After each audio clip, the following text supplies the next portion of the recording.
चमगादड़ में परपरागण की क्रिया हो गई थी अपनी, चमगादड़ द्वारा परपरागण।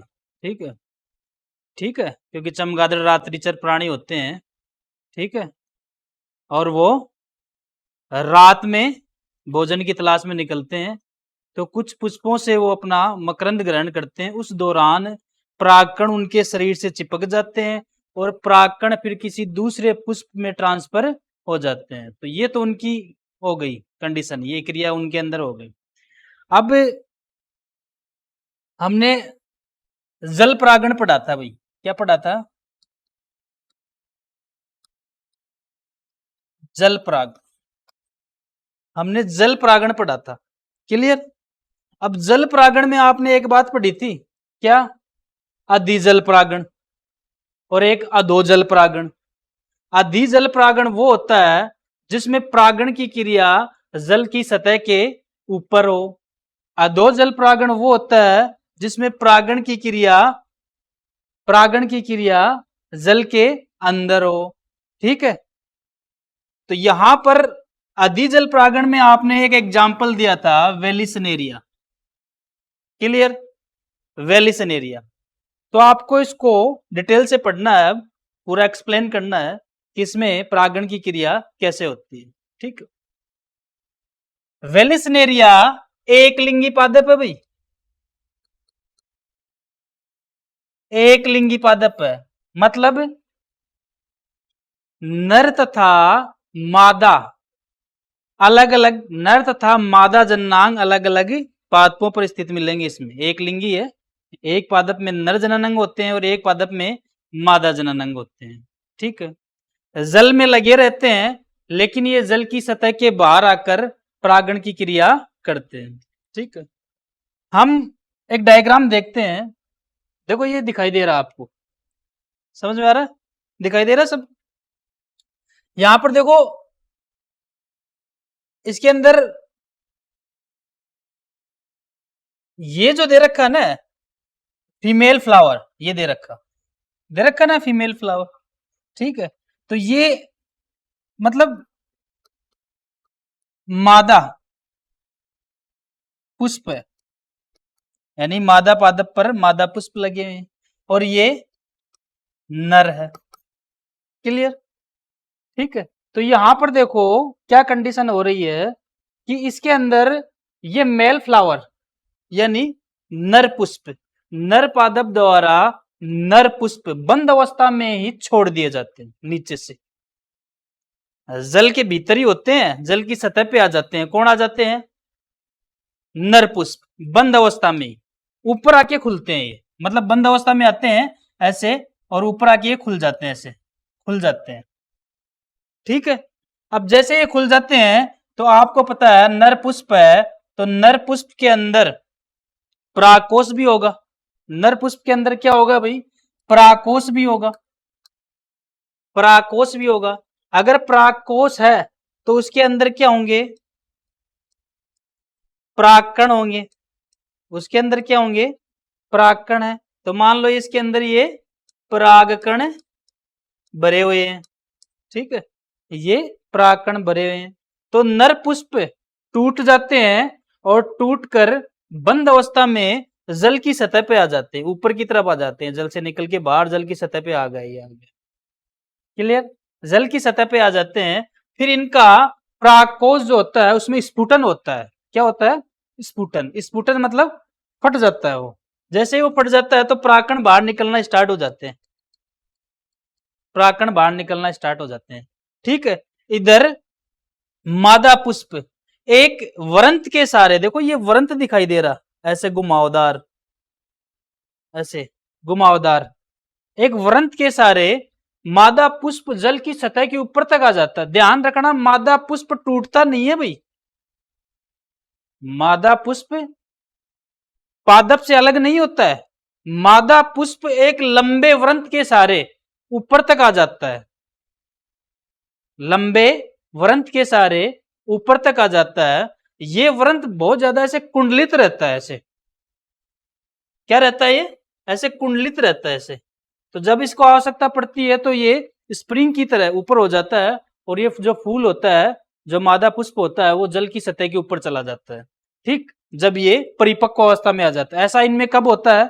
जब ये परिपक्व हो जाते हैं। ऐसा कब होता है इनमें? जब परिपक्व हो जाते हैं। जैसे ये ऊपर पहुंच गया, ऊपर आ गया, तो यहां से परागकण जो होते हैं जल की धाराओं में बहते हुए इन पुष्पों के पास चले जाते हैं। क्लियर बात? समझ में आ गई बात? क्लियर? परागकण इन मादा पुष्पों के पास चले जाते हैं। अब मादा पुष्प इसको कवर कर लेता है ऐसे, और मादा पुष्प इसको कवर करके इसी रिबन की सहायता से नीचे आ जाता है। इसी रिबन की सहायता से नीचे आ जाता है। मतलब ये कुंडलित वरण तो होता है ना, ये एक रिबन के लायक स्ट्रक्चर होती है, तो उसकी सहायता से ये कैसे आ जाता है? नीचे आ जाता है। ये इसमें वेलिसनेरिया में जल परागण होता है। ठीक है, तो बात को मैं एक बार वापस से समझा दूं। वेलिसनेरिया वेलिसनेरिया जल निमग्न एक लिंगी पादप है। ठीक है, इसमें नर पुष्प बंद अवस्था में, मैंने क्या कहा था? बंद अवस्था में, बंद अवस्था में ही अवमुक्त होकर, यानी फ्री होकर, वहां से फ्री होकर पानी की सतह पे आ जाते हैं। भाई कहां आ जाते हैं? सरफेस पे आ जाते हैं, पानी की सतह पे आ गए, तथा जल की धारा के साथ निष्क्रिय रूप से में बहते हुए, निष्क्रिय रूप से मतलब ऐसा नहीं कि जल की धाराओं के अंदर वो अपनी कोई क्रिया कर देंगे, वो क्रिया जाके कहां करेंगे? वर्तिकाग्र पे जाके करेंगे। बहते हुए मादा पुष्प तक पहुंचते हैं, और जो लंबे डंठल, या बोल सकते हो आप वरंत बोल सकते हो, डंठल बोल सकते हो, ठीक है, लंबे डंठल पर लगे रहते हैं। बात को समझना, मादा पुष्प एक लंबे डंठल से जुड़ा रहता है, ठीक है, और नर पुष्प में, इसमें नर पुष्प बंद अवस्था में वो अवमुक्त होकर कहां आ जाते हैं? पानी की सतह पे आ जाते हैं। जल की धाराओं में निष्क्रिय रूप से बहते हुए ये मादा पुष्प तक पहुंच जाते हैं। जैसे पहुंचते हैं, लंबे डंठल पर ये लगे रहते हैं। कौन लगे रहते हैं? लंबे डंठल पे कौन लगे रहते हैं? मादा पुष्प। नर पुष्प मादा पुष्प के पास पहुंचकर परागकणों को मुक्त कर देता है।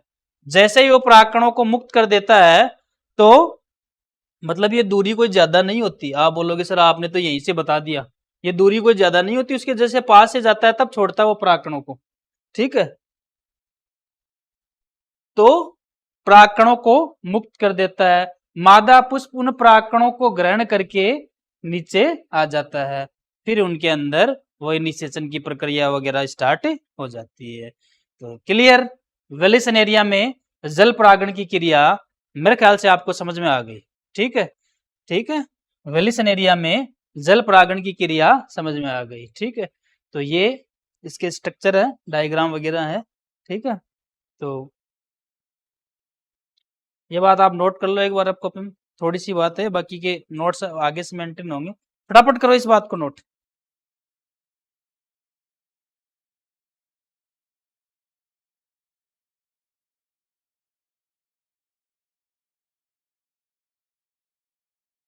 ठीक है,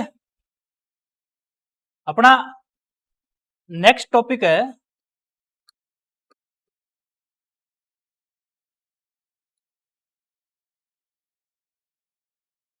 साल्विया में कीट परागण।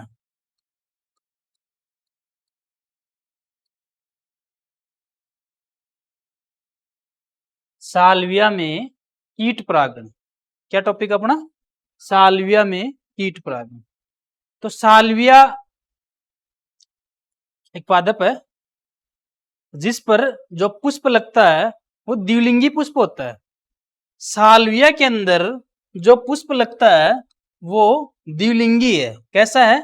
द्विलिंगी है, यानी उसके अंदर नर व मादा जननांग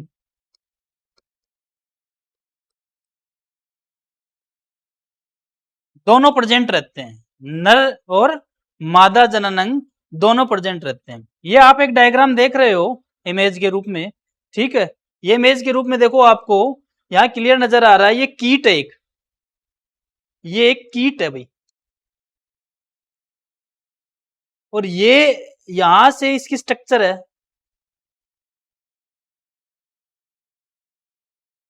समझ में आ गई? ये पुष्प है,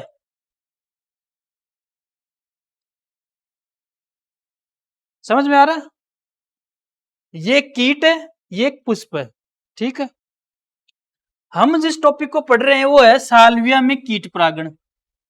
तो साल्विया पादप का जो पुष्प होता है वो ऐसा पुष्प होता है कि उसमें कीट परागण के द्वारा वो कर नहीं सकता, मतलब परागण की क्रिया उसमें होती नहीं है, ठीक है। रीजन कोई भी हो सकता है, एडेप्टेशन आपने पढ़ लिए हैं, पर परागण के अनुकूलन आपने पढ़ लिए हैं, ठीक है। हो सकता है कोई ना कोई पर परागण का अनुकूलन यहाँ पे लागू हो, और यहाँ पर जो पर परागण का अनुकूलन देखने के लिए मिलता है वो मेरे ख्याल से भिन्न काल पक्वता का होगा। कौन सा होगा? भिन्न काल पक्वता का, ठीक। तो साल्विया में कीट परागण को हम देखते हैं, तो साल्विया का ये पुष्प दिखाई दे रहा है और इस पर ये कीट बैठा है। तो साल्विया के पुष्प की कुछ कंडीशन होती है। साल्विया का जो पुष्प होता है वो द्विओष्ठी होता है। कैसा होता है? द्विओष्ठी।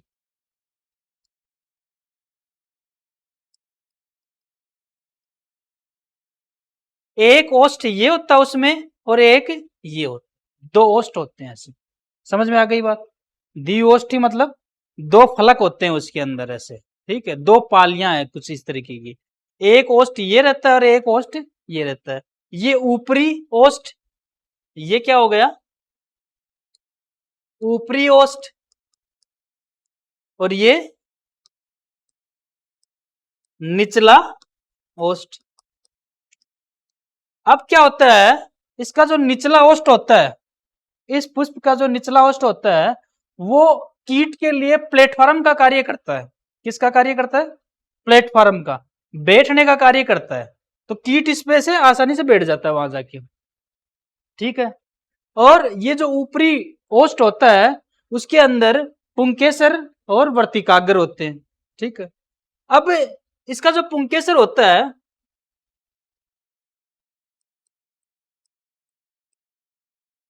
पुंकेसर के अंदर जो योजी होती है वो बड़ी होती है। पुंकेसर के अंदर प्राकोष होता है, प्राकोष के अंदर योजी होती है, दो पालियों के बीच। ये आपने पहले पढ़ लिया ना। कोई भी प्राकोष है, ठीक है, मालवेसी कुल वाले को छोड़ के हम अलग की बात कर रहे हैं, ठीक है।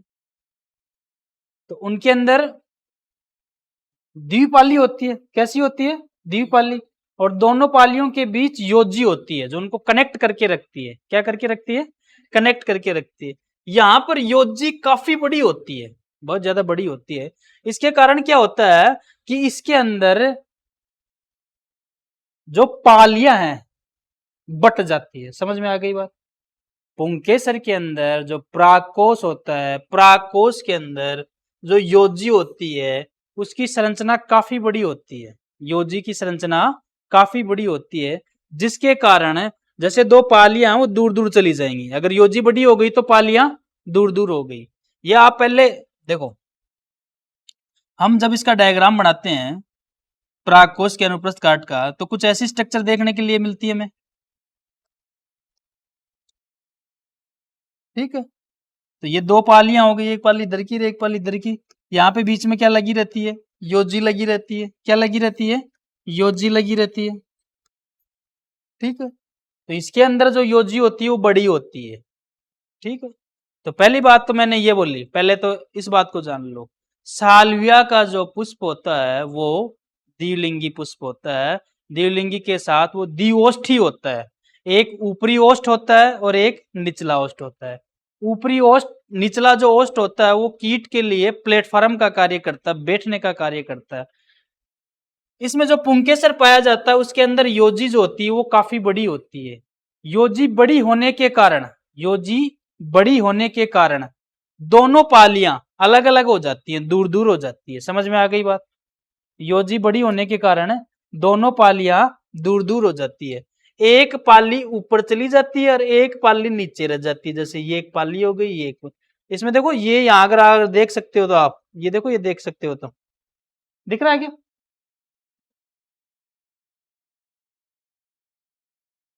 देखो ये एक डंडी सी ऐसे लग रही है, देख सकते हो क्या?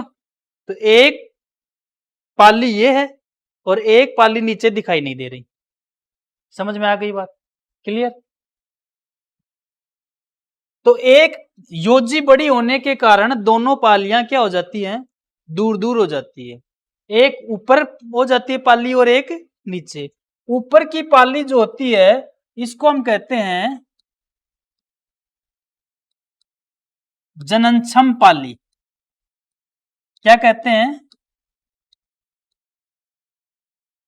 नीचे की जो पाली होती है, नीचे की जो पाली होती है इसको हम कहते हैं बंदे पाली। क्या कहते हैं?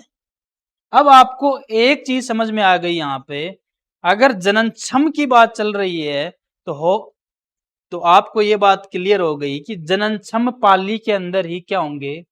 परागकण होंगे। क्या होंगे? इसके अंदर कोई परागकण नहीं होते। समझ में आ गई बात? मैं इसको वापस से रिवाइज कर दूंगा, कोई दिक्कत नहीं।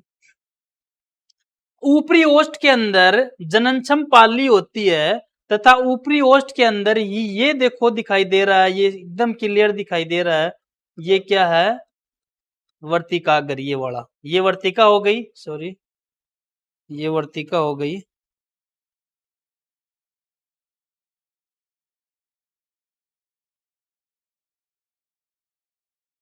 ये वर्तिका और ये यहाँ पे वर्तिकाग्र दिखाई दे रही ना? दिखाई दे रही ना? ठीक। सामान्य अवस्था में इनमें कुछ भी नहीं होता है, क्योंकि यहां पर अगर आप देख सकते हो तो वर्तिका की जो लंबाई है इस पुंकेसर से तो काफी बड़ी है।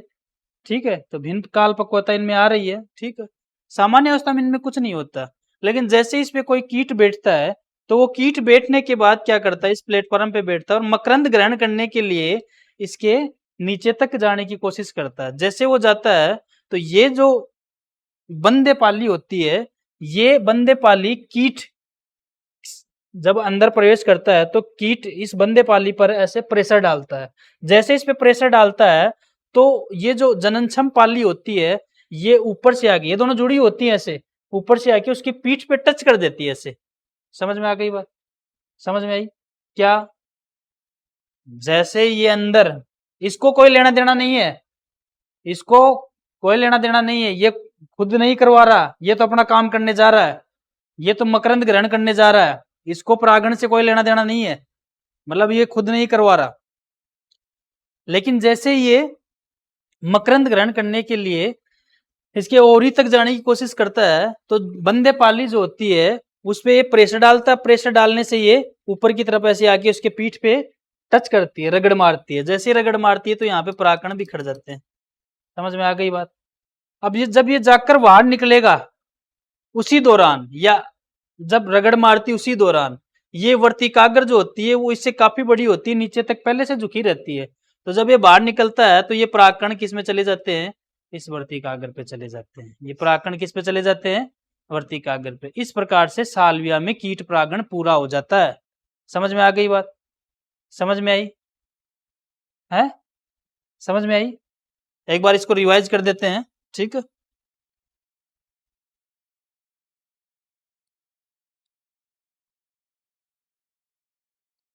तो सिंपल सा है, साल्विया में कीट परागण को पढ़ रहे हैं। साल्विया का जो पुष्प होता है वो द्विओष्ठी होता है, द्विलिंगी होता है, द्विओष्ठी होता है। द्विलिंगी तो कैसे? नर तथा मादा जननांग इसी में प्रेजेंट है। और द्विओष्ठी होता है, एक ओष्ठ उसका ये होता है और एक ओष्ठ ये निचला होता है। इसका इसका जो निचला ओष्ठ होता है वो कीट के लिए किसका कार्य करता है भाई? बैठने का कार्य करता है। ये जो निचला ओष्ठ है, हाँ, बैठने का कार्य करता है। ठीक है, अब हम बात कर रहे हैं कि इसके अंदर जो प्राकोष है उसमें योजी जो होती है वो बड़ी होती है। कैसी होती है? बड़ी होने के कारण, योजी अगर बड़ी है तो योजी पालियों के बीच होती है, तो दोनों पालियां दूर दूर चली जाती है। एक पाली ऊपर आ जाती है, देखो ये दिखाई दे रही, एक पाली नीचे रहती है। ऊपर वाली जो पाली होती है उसको हम कहते हैं जनन छम। नीचे वाली जो पाली होती है उसको हम कहते हैं बंदे पाली। क्या कहते हैं? बंदे पाली। नीचे वाली पाली को हम क्या कहते हैं? बंदे पाली। ठीक है, इतनी बात समझ में आ गई। या एक बात और याद रखनी है, ये अगर द्विलिंगी है तो इसके अंदर क्या होगा? स्त्रीकेसर भी होगा। क्या होगा? स्त्रीकेसर भी होगा। तो इसका जो ऊपरी ओष्ठ होता है उसी के अंदर क्या लगा रहता है? स्त्रीकेसर लगा होता है। तो ये हो गया भाई वर्तिका, और ये वर्तिकाग्र। ठीक है। जैसे ही, अच्छा, इसकी जननक्षम पाली कौन सी होती है? जननक्षम पाली वो होती है जिसमें परागकण मौजूद होते हैं। बंदे पाली में किसी प्रकार के कोई परागकण नहीं होते। जब ये जो कीट होता है मकरंद ग्रहण करने के लिए आगे जाता है तो बंदे पाली पर ये प्रेशर डालता है, जिसे जननक्षम पाली जो होती है उसकी पीठ पर रगड़ मारती है। रगड़ मारने से परागकण यहाँ बिखर जाते हैं और इसी दौरान वर्तिकाग्र इन परागकणों को ग्रहण कर लेती है और परागकण वर्तिकाग्र में चले जाते हैं, निषेचन की प्रक्रिया पूरी हो जाती है। ठीक है, तो ये सालियों में कीट परागण वाला टॉपिक है जो आपका क्लियर हो गया। ठीक है, चल।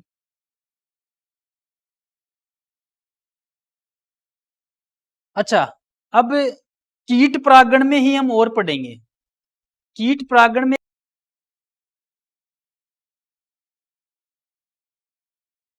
ये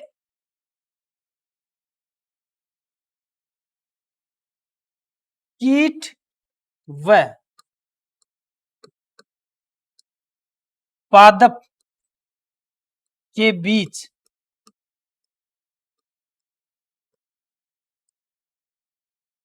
सहसंबंध है। सहसंबंध है। कीट और पादप के बीच एक इस प्रकार का सहसंबंध है, जब आप इसको जानोगे तो आपको जैसे थोड़ा आश्चर्य होगा कि हाँ सर ऐसा भी है। हाँ, थोड़ा सा अजूबा सा ही है ये, ऐसे मान लो। ठीक है, तो जब इसको जानोगे तो आपको एक आश्चर्य होगा। देखो, कीट की हम बात करें तो सल्ब प्रजाति होती है एक, ऐसा दिखाई दे रहा ना, ऐसे ये सल्ब के अंदर आता है, सल्ब प्रजाति होती है एक। ठीक है, तो ये जो है, ये जो कीट है ये है प्रोनुबा। कौन सा है? प्रोनुबा। कौन सा कीट है? प्रोनुबा। और ये जो पादप है, ये पादप दिखा रखा है किसका? युक्का का। किसका? युक्का पादप के अंदर प्रोनुबा किस प्रकार से सहसंबंध दर्शाता है। अब ये जो पादप है, ये पादप के अंदर ये जो पुष्प है ये थोड़ा ऐसे उल्टा रहता है, ऐसे नीचे की तरफ। मतलब ये जो पुष्प है ऐसे नीचे की तरफ रहता है ऐसे।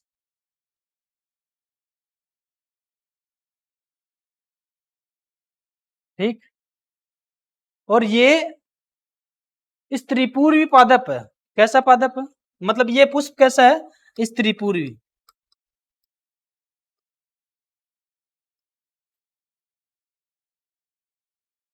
एक तो पूर्वी होता है और एक स्त्री पूर्वी होता है।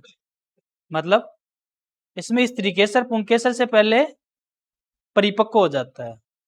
क्या होता है इसके अंदर? स्त्री केसर पुंकेसर से पहले परिपक्व हो जाता है। तो इसके अंदर ये मान लो क्या है? स्त्री केसर। क्या है ये? और ये है पुंकेसर। क्लियर? और दूसरी कंडीशन में ये ऐसे उल्टा रहता है। ठीक है, इसकी जो वर्तिकाग्र होती है वो प्याले नुमा होती है, ऐसे थोड़ी खुली होती है ऐसे। इसकी जो वर्तिकाग्र है वो खुली रहती है। ये हो गया परागकोश। ये हो गया परागकोश और ये वर्तिकाग्र।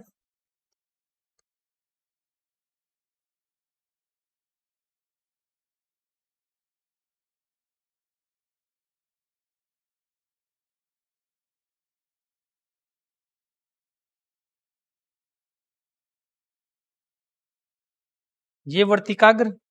ये क्या है? वर्तिकाग्र हो गई। ठीक है, ये वर्तिकाग्र हो गई, और ये क्या है, परागकोश। अब देखो, एक तो ये ऐसे रहता है, उल्टा परागकोश जो होता है वो वर्तिका से छोटा रहता है, इस तरीके से छोटा रहता है। एक इसके अंदर ये जो वर्तिकाग्र होती है वो प्याले जैसी होती है। अगर मान लो इसमें से परागकण जड़ते भी हैं तो मेरे को बताओ, किसी भी कंडीशन के अंदर इसके अंदर तो जा ही नहीं सकते, कोई कंडीशन ही नहीं बनती, कोई कंडीशन ही नहीं बनती। क्यों? एक तो ये छोटा है, दूसरा यदि गिर भी जाए तो वर्तिकाग्र थोड़ी फैल के रहती है, तो उसके ऊपर गिरेंगे, अंदर तो जाने की बात ही नहीं आ रही यहां पर। तो इसके लिए समस्या है, इसके लिए क्या है, समस्या है। लेकिन प्रकृति ने कुछ इस प्रकार का कार्यक्रम बनाया इसके लिए कि इसमें परपरागण की क्रिया कीट द्वारा आसानी से हो जाती है। ठीक, ये जो कीट है जिसको हम बोलते हैं प्रोनुबा, ये क्या करता है, ये आने से पहले ये अपने अंडे है ना, अंडे इसके अंडाशय में देता है।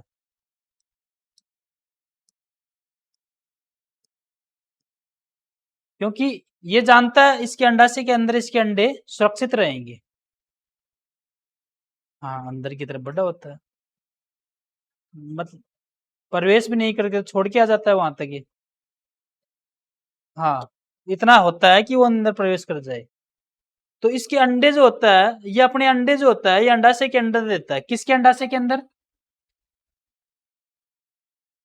युग के अंदर।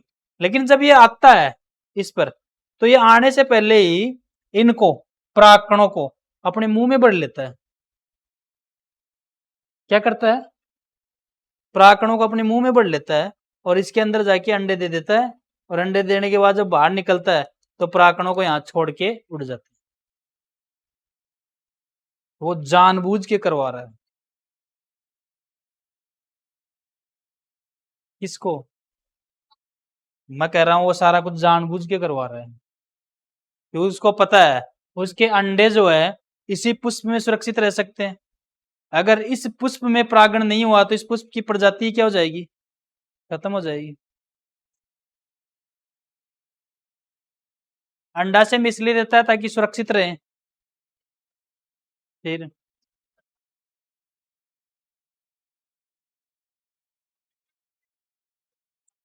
हाँ, वो नहीं छोड़ता, वो नहीं छोड़ता, उसको वर्तिकाग्र वगैरह का सबका पता है। जब अंडाशय में अंडे देने जा रहा है तो अंडाशय का पता है, तो वर्तिकाग्र का भी उसको पता है। ठीक है, ये बात समझ में आई? समझ में आई? क्लियर? ठीक, तो क्या समझे आप इस प्रोनुबा और युक्का के बीच में सहसंबंध को? प्रोनुबा और युक्का के बीच सहसंबंध के से आप क्या समझते हो? सहसंबंध है ना, सहसंबंध क्या है, ये क्या कह रहा है कि भाई तू मेरे अंडे सुरक्षित रख और मैं तेरा पर परागण करवा दूं। तो दोनों के अंदर क्या हो गया, सहसंबंध हो गया ना। तो सहसंबंध लागू है इनका, इस प्रकार से प्रजाति चलती रहती है। ठीक, तो अपना यहां तक हो गया। और कोई नहीं, टाइम हो गया। तो ये क्या टॉपिक है भाई, वर्तिकाग्र पर परागकण का अंकुरण, छोटा सा टॉपिक है, हो जाएगा अभी। वर्तिकाग्र पर परागकणों का अंकुरण, वर्तिकाग्र पर परागकणों का अंकुरण कैसे होता है? तो आप एक बात जानते हो कि परागकण का परागकोश से निकलना